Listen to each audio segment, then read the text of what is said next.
Gravando, mais inclusão e realidade educacional.com. A realidade educacional brasileira consiste num processo de evolução da própria sociedade como um todo. Nosso país, infelizmente, não foi um país bem alfabetizado cientificamente desde o começo de sua história. Pois o próprio Portugal, que nos colonizou, embora fosse um país desenvolvido, não preservou e também não nos orientou no caminho da leitura, por exemplo. Nós não líamos, nós não estudávamos, nossa elite estudava, uma elite entre aspas, nossos ricos, mas os pobres não estudavam, não eram bem alfabetizados. Por isso o senso comum predominou entre os pobres, predomina até hoje. Porque nossa sociedade não aprendeu a valorizar a cultura científica, se distorceu no meio da sua história essa valorização. O Brasil é um país continental, então existem muitas realidades nesse continente, no sul, sudeste, centro-oeste, nordeste, norte. Todas as regiões do Brasil têm as suas características. Mas a característica principal que precisa ser ressaltada é esta da exclusão das letras, exclusão do estudo. A partir da década de 90, com a movimentação social brasileira, nosso país passa a ter visão de educação. Mas antes, já na década de 70, 60 e mesmo na década de 30, tentamos incluir nossos estudantes, nossos jovens, que foram inclusos aos poucos, mas sempre destinados a uma cultura do Estado, a uma cultura predominante do Estado, onde o Estado brasileiro, Estado maiúsculo, ele acabou fazendo com que os seus jovens fossem educados para trabalhar no Estado, para trabalharem pelo Estado também. E isto constituiu um Estado burocrático.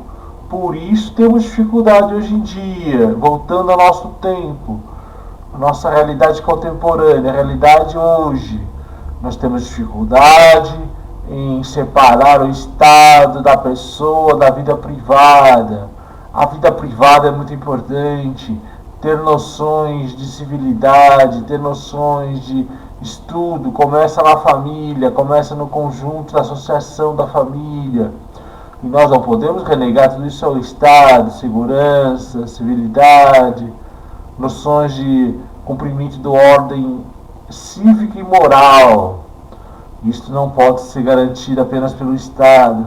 Por isso a dificuldade. Porque no meio do caminho o Estado quer nos abandonar, o Estado quer nos permitir apenas ficar com pouco, e ele, Estado, fica com muito. Isto é errado, não pode acontecer. O Estado não pode ser dominador da sociedade, a sociedade tem que controlar o Estado. Embora a sociedade e o Estado dizem que é a mesma coisa, como Rubens Lara falava em suas aulas de ciência política, mas a sociedade é um pouco diferente do Estado. O Estado é um mecanismo que a sociedade cria para controlá-la. E a sociedade é um todo. Então nós precisamos de um todo participativo. Nós precisamos de um Estado, mas nós precisamos de uma sociedade mais livre. Uma sociedade sem tanta equação entre pobres, ricos, miseráveis, famintos e riqueza abundante, pois a sociedade não pode permitir esse tipo de equação e inequação.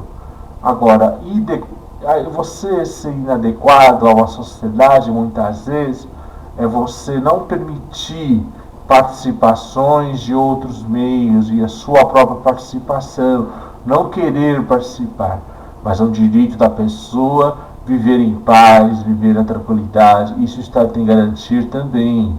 Garantir essa tranquilidade, não ansiedades nem consternações de sociedades neuróticas e problemáticas que não vivem a realidade do mundo hoje, vivem a sua própria realidade em detrimento da própria realidade dos outros, da sociedade, do egoísmo próprio. Inclusão e trabalho. O trabalho da pessoa com deficiência se destina basicamente para o seu sustento. Teoricamente deveria ser assim. Mas, no Brasil de hoje, os trabalhos são variados e os deficientes têm acesso ao estudo básico, ao menos ao estudo básico, e também à formação profissional. Em alguns aspectos ela existe até a nível superior. Tem crescido e tem melhorado, mas o trabalho da pessoa com deficiente na empresa ainda é dependente de salários baixos para qualquer deficiência, não importa a deficiência, pois nós valorizamos no ser humano, no Brasil, a perfeição física e não entendemos a superação da pessoa deficiente, ainda não entendemos. Estamos caminhando nesse sentido. Há uma evolução no Brasil, gradativa, lenta, mas existe. Provavelmente em 20 ou 30 anos estaremos com empregos melhores, melhor remunerados, com mais garantias no serviço e qualidade, onde o deficiente não será destacado apenas para postos específicos de deficientes. A deficiência visual ou a deficiência física, mental e mesmo o surdo-mudo, ele tem dificuldade em adaptação ao emprego muitas vezes, pois a pessoa precisará de boa movimentação, precisará de um bom psicológico, sabendo trabalhar, mas dependerá também da confiança da empresa. Como a empresa confia nesse funcionário? Muitas vezes a empresa não tem tempo de confiar nesse funcionário. Ela quer já o funcionário pronto. E o deficiente entra na empresa muitas vezes sem experiência profissional, ou com pouca experiência em outras empresas, pouca formação, com problemas já em outras empresas, problemas de adaptação, problemas de dispensa, etc. Muitas vezes o deficiente omite a sua deficiência também. Omitindo a sua deficiência, ele se prejudica e prejudica a empresa e os outros colegas, pois ele acredita enxergar quando muitas vezes não enxerga totalmente.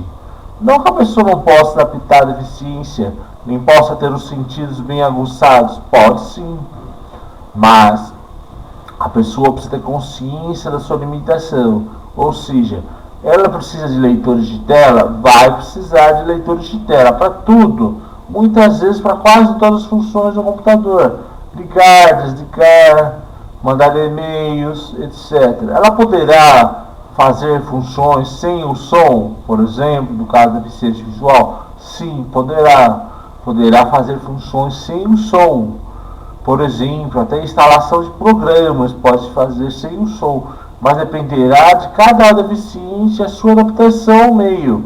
Isso varia, pois a empresa não pode generalizar um fracasso do deficiente ou dificuldade de um deficiente com outro deficiente, etc. Nem a facilidade de um igual à facilidade do outro, nem comparações nesse sentido. Embora as empresas utilizem comparações entre funcionários. Entre funcionários é importante. Muitas vezes o deficiente precisa competir na empresa. Ele já está adaptado, ele já atende bem o telefone, ele consegue fazer a transmissão dos dados via computador, quer dizer, ele já está fazendo uso do seu trabalho profissional. Basta render esse trabalho com qualidade de memorando, determinação da empresa, o bom humor do deficiente também no dia a dia, cumprimento do horário, etc. Disciplina, não maniqueísmos levados para a empresa, de associações da vida diária, nem loucuras outras. Mas o deficiente precisa, sobretudo, se controlar. Não que a pessoa que tome remédio, por exemplo, que a empresa identifique que tome remédio, a pessoa não possa trabalhar. Muitas vezes a pessoa trabalha melhor, porque é mais consciente, é mais preparado, tem mais inteligência, sabe separar bem as tarefas profissionais, tarefas pessoais. Então nós precisamos também, nossa empresa, não termos preconceitos, não julgarmos mal as pessoas na empresa, não julgarmos mal o deficiente também. Neste dia 1º de trabalho de 2017 que nós estamos chegando, nós percebemos que o trabalhador deficiente, físico, visual ou de outras deficiências, pode produzir bens salutares para a empresa, para a sociedade, para a sua família, mas ele precisa ser bem remunerado também. Não adianta só remunerar, ele precisa produzir, entrar numa escala de produção sistemática e organizada da empresa e da sociedade.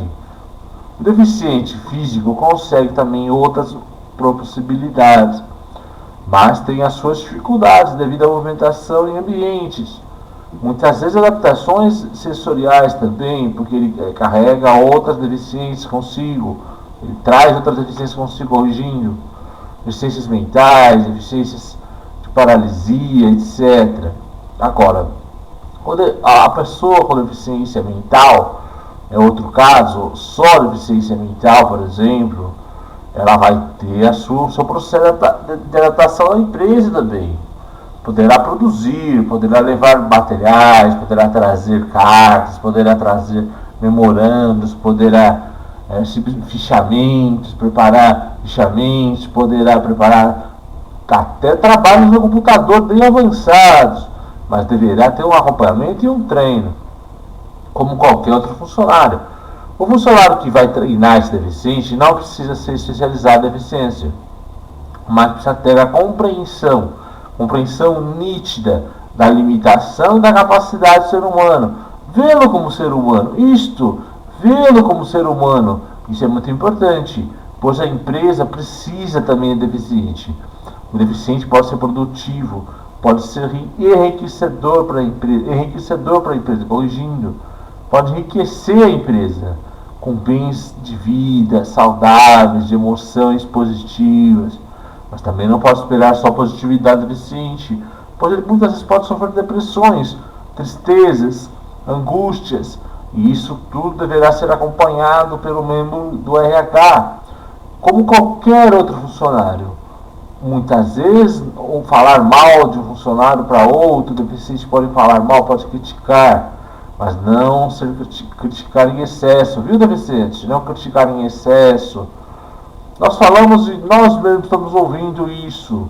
É muito importante nós ouvirmos isso em nós mesmos. Nós estarmos bem com o nosso trabalho, tranquilo, sabendo separar bem as diferenças. Esse é o conselho do professor Alzero Augusto.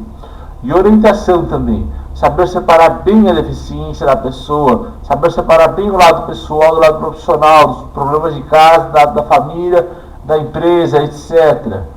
Ter tranquilidade em casa é muito importante para ter tranquilidade na empresa.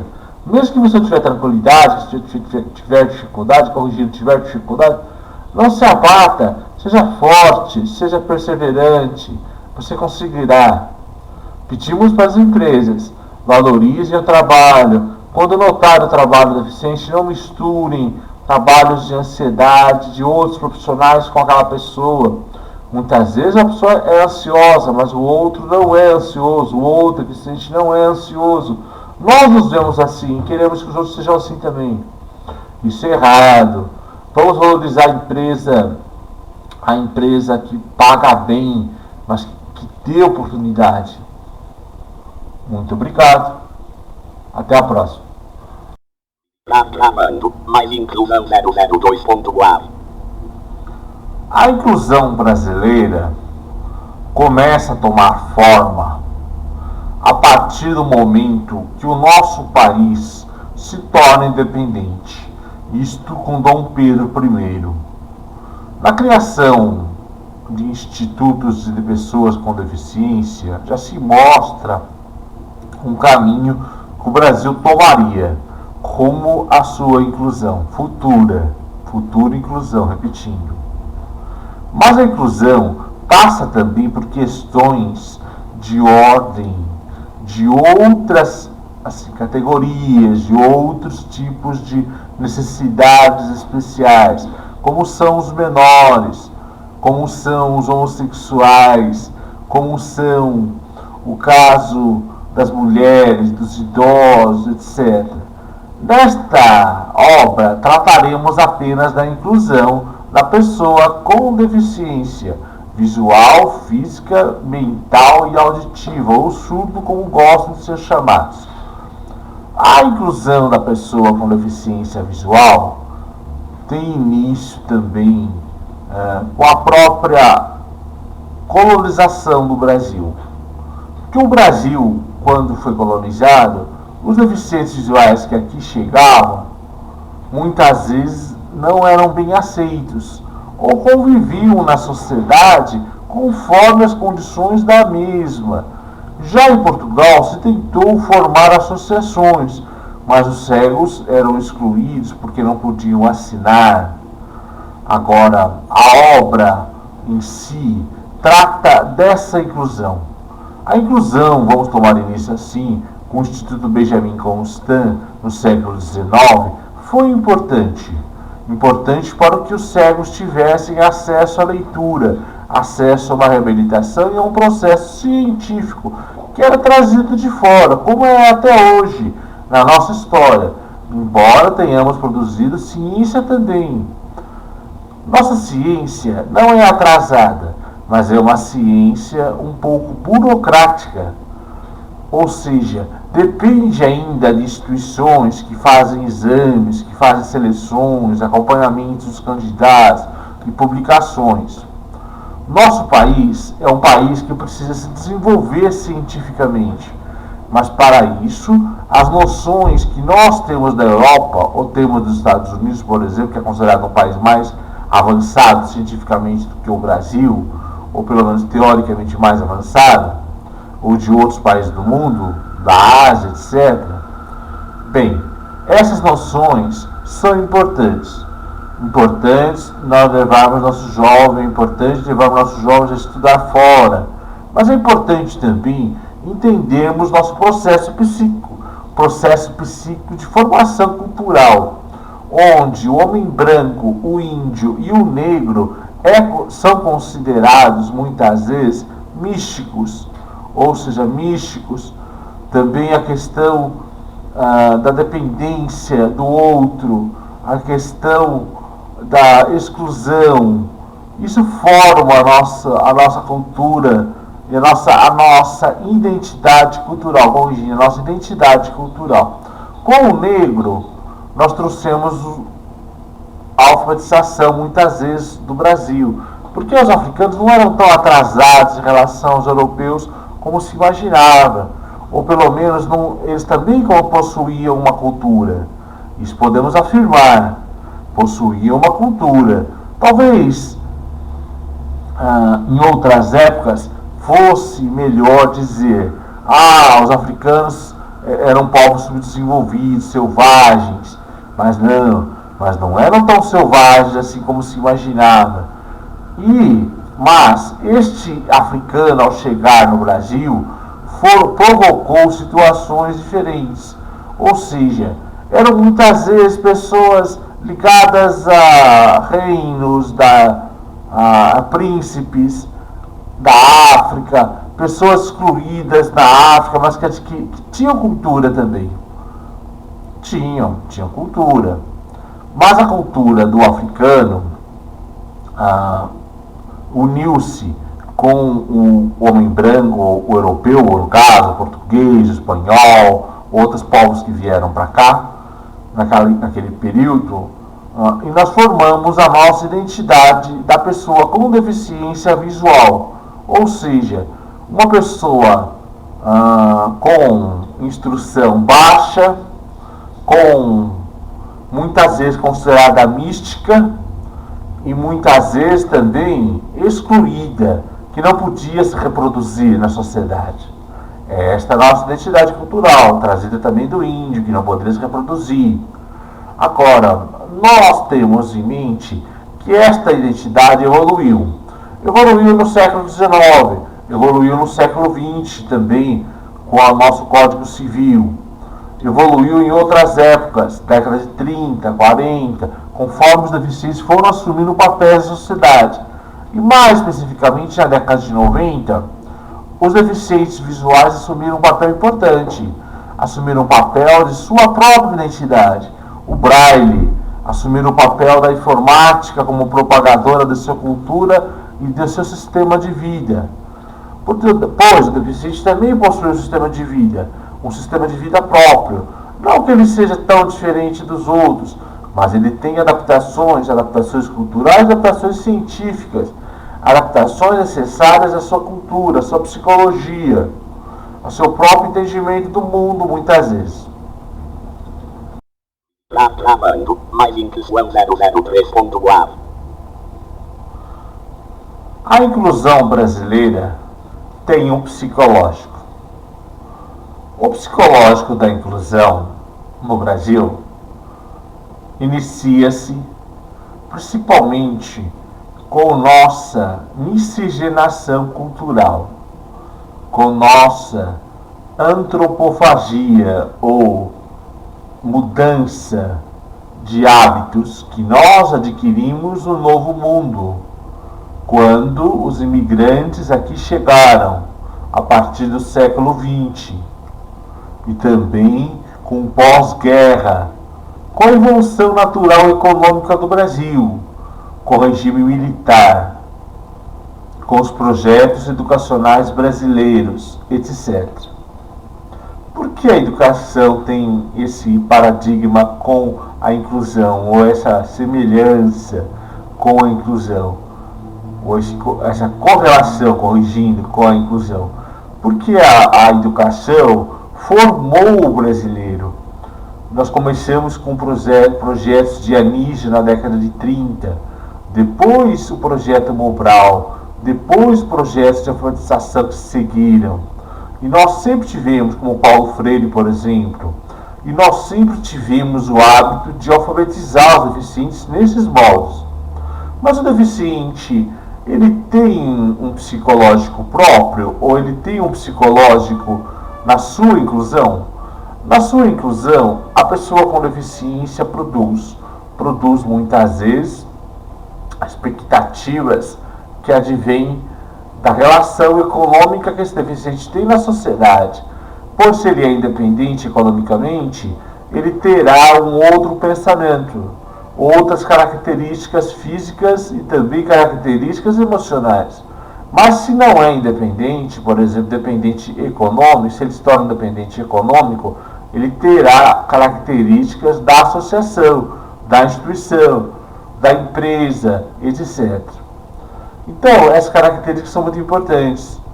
E essa característica pessoal brasileira, ou seja, a característica de muitas vezes ver o deficiente como uma pessoa necessitada, uma pessoa que necessita de algo. Ah, eu estou falando com você, você não está ouvindo, por exemplo. Eu estou falando com você. Mas o deficiente, ele ouve sim, ele ouve e entende. Só que ele tem uma posição característica própria, uma posição de inconsciência muitas vezes. Mas ele também tem consciência do que ele faz. Muitas relações ele tem muita consciência sim. Relações de amizade, relações de matrimônio, de namoro, etc. Ele tem consciência, mas uma consciência própria. As pessoas da sociedade, no seu processo de inclusão econômico como um todo, tem uma consciência própria, seja ela deficiente ou não.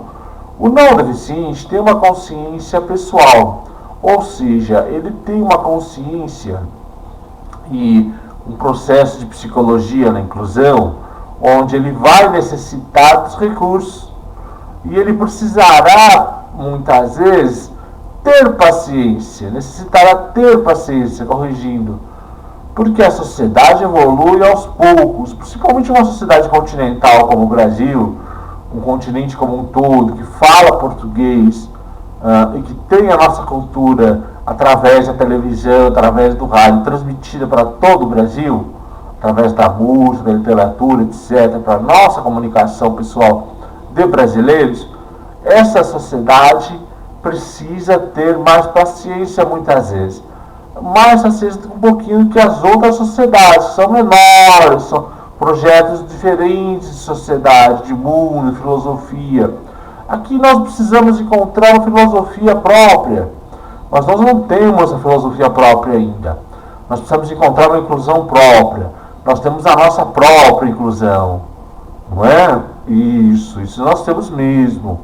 Muitas vezes nós damos um jeitinho, incluímos a pessoa deficiente na nossa igreja, na nossa sociedade de clube, de bairro, em nossa escola, muitas vezes até no emprego. Destacamos deficiências como se elas fossem diferentes para aprendizado e no emprego, mas não são. Cada deficiência tem a sua limitação e cada deficiência tem essas características e benefícios próprios. Basta nós olharmos, o deficiente físico desenvolve determinadas atividades, mas outras nem tanto. O visual é a mesma coisa, o auditivo, ou o surdo, como eles gostam de ser chamados. E o mental também é a mesma coisa. O mental tem facilidades e dificuldades, como quaisquer outras deficiências. Travando. O que é inclusão 01.4? O que é inclusão? Inclusão é um processo psicológico do ser humano. Trata-se de simples convivência na sociedade? Ou é mais do que isso? Seria um processo psicológico, pedagógico e também social da pessoa que menos tem participação, que menos participa. A sociedade como um todo necessita de participação, convivência, e esta sociedade participa de maneira integral dela mesma, ou seja, participa dela mesma, ou seja, a sociedade necessita se ver nela mesma, se ver nas suas ações de sociais, nas suas ações de convivência, sejam elas na escola, na família, no trabalho, na religião. Mas por que muitos dizem que a inclusão ainda, por exemplo, para pessoas com deficiência no Brasil, não atingiu um patamar adequado ou ainda não satisfaz a todos, principalmente os atores deficientes, que se sentem muitas vezes discriminados e querem mais participação? Porque nossa sociedade não delimitou a inclusão como conceito claro no sentido da limpidez, no sentido da transparência desse conceito. Como seria definida a inclusão? A inclusão pode ser definida como um papel que o indivíduo vai desempenhar ou irá desempenhar na sociedade da maneira que ele acredita ser real, da maneira que o próprio indivíduo acredita nesse trabalho, nesse papel de inclusão, nesse papel de inclusão. Ou seja, é pessoal. A inclusão é um processo pessoal, da personalidade de cada um. Há personalidades que o simples papel de estar junto já satisfaz. Há outras que querem participar e competir. É justamente a competição que faz a diferença. Porque nossa sociedade brasileira ainda não acredita e não faz jus ao papel de que o deficiente tem que competir normalmente, seja em cargos públicos, seja nas universidades, seja na família ou seja em qualquer outro local. Mas por que cada um desses grupos é diferente? Porque na escola a competição existe. Isso existe mesmo. Sempre existiu. Seja a competição por notas, seja a competição por encontrar um amigo, um namorado, uma namorada, etc. Agora, nós temos que incluir participando, mas temos que incluir também convivendo bem.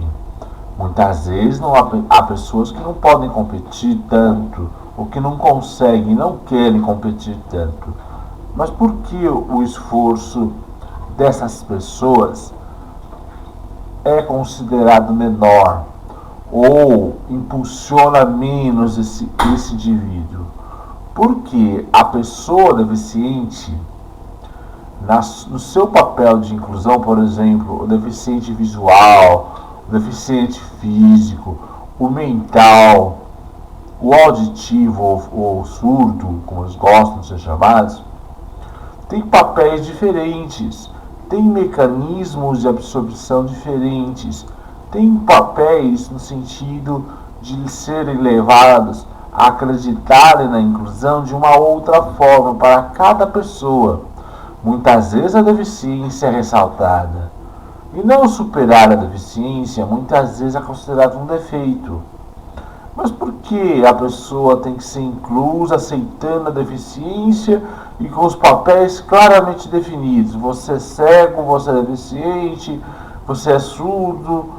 É isso que é interessante discutirmos. O quê? Que a inclusão, na verdade, precisa evoluir.